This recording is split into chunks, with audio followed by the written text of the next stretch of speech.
All right, so in a league that has brought us some of the best quarterback play in recent years in college football with names like Colt McCoy and Sam Bradford, RG3 and Vince Young, we look at the top five quarterbacks in the Big 12 coming into 2015 and kind of look at the status of the quarterback position for the Big 12. And we've got to help us out tonight, Melissa Triebwasser of Frogs O War on the SB Nation platform. We've got Sean Cordy of Today's You, and also Tye Burger of Bringing on the Cats, covering Kansas State football, also for SB Nation. So appreciate the time. I couldn't do this by myself. So, Melissa, we'll start with you. Your top five quarterbacks coming into 2015.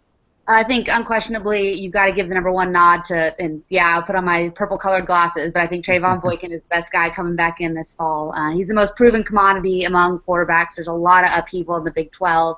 A lot of new faces, a lot of guys that don't have a whole lot of snaps underneath them. But he's a guy who has shown he can win in this league and potentially a Heisman candidate going into the season. I think when you start looking past Boykin, you get a lot of, we're not quite sure. I mean, you're replacing a lot of really highly regarded quarterbacks here this year. You know, you're looking at Bryce Petty is gone. I'm going to blank on his name, of course, right now from K-State. I'm so sorry to do that. But you've got a lot of seniors that have graduated that have left the program. Coming in at number two, this might be a little bit out of left field here, but I think Pat Mahomes is a guy I'm going to be keeping a close eye on. Mason Rudolph at Oklahoma State is another guy who showed some really exciting flashes. Seth Russell from Baylor, I think we haven't seen him, and the only reason I rank him fourth isn't because Baylor, but just because I don't think we've seen him play a lot of meaningful snaps against really high-level competition. Yeah, I think he's talented, and I think he could definitely be one of the top 2 or 3 quarterbacks in this conference. But we got to see him in that mode.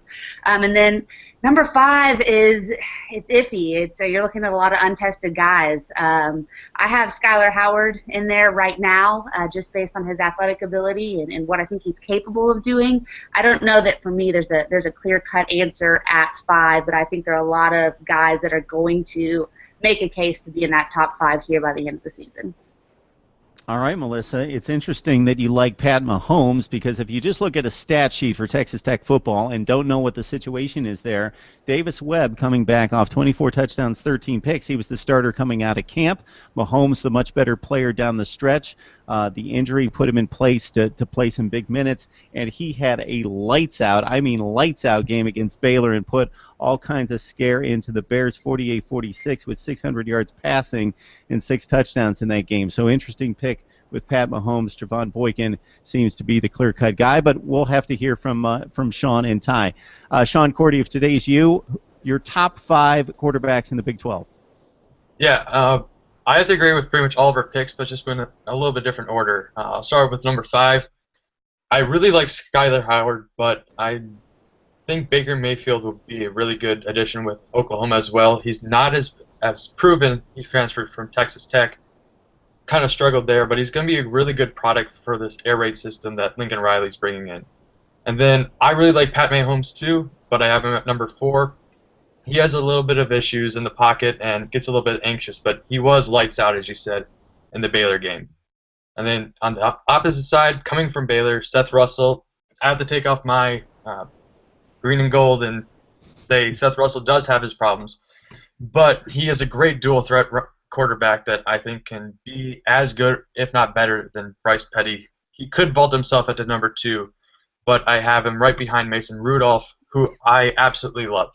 He has great size. He's 6'4", great pocket agility, and he has a great deep ball, probably the best in the conference. If you want a pro comparison, I compare him to Ben Roethlisberger. It's a very apt comparison. And then Trevone Boykin, of course, is your number 1 top dual threat quarterback in the nation, possibly going to win the Heisman. I just hope that he can live up to the expectations. So it's kind of interesting. I would have to admit, going into this process, Seth Russell was going to be somewhere in my top 5. I wanted to learn a little bit more about what I could expect this fall, and I was a bit surprised that he's got as much playing time under his belt as he does, because, John, you can sympathize with the rest of the nation. We're not watching the Northwestern State game against Baylor. So we're not too up on those games. So we're not seeing Seth Russell fire 6 touchdown passes in the game against Northwestern State as he did. So that's an interesting selection, and of course we expect him to really play well against the Big 12 and the better teams in the Big 12 this fall. So, all right, Tye, who do you have for us at the quarterback spot? I'll start at number one. Trevone Boykin. I don't know how you can. Are you getting echo from me here? Yeah, we've got an echo. If everybody can turn down their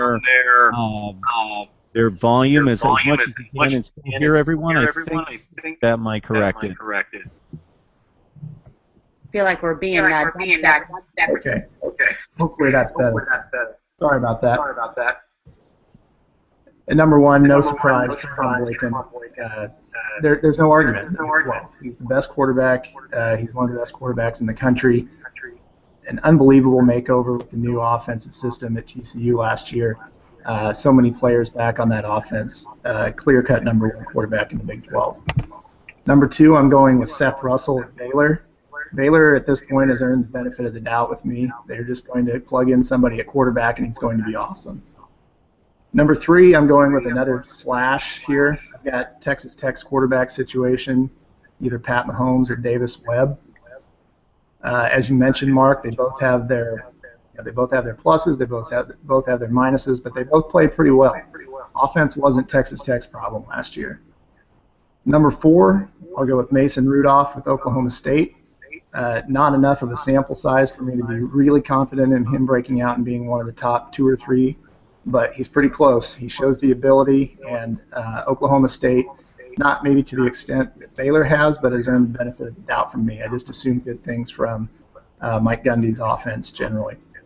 Number five, I'm going to go a little bit off the beaten path here and choose ability over actual results and say Sam Richardson from Iowa State.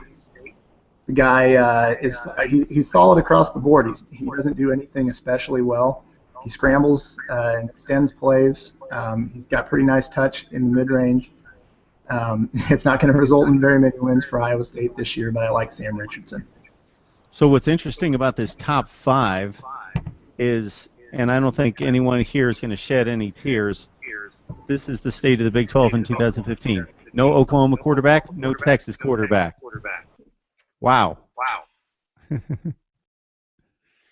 So anyway, that's where we stand here in 2015. And then we've got our number one quarterback, who was a part-time wide receiver, and Melissa could speak to this much better than I, but part-time wide receiver who actually got significant playing time, caught like 35, 40 balls at wide receiver, and we didn't know that he was really a elite quarterback, the type quarterback who should be leading a Big 12 caliber football team, and then 1 year later, he's one of the best in the nation.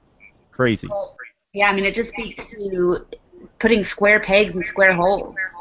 The offense we were running his first freshman year and going into his sophomore year didn't use his skill set to the best of his ability, but obviously putting in the air raid and what Sonny Cundy and Doug Meachin have done, it cannot be overstated. I mean, my biggest fear isn't Boykin graduating after this year. It's that we might lose one of those two guys.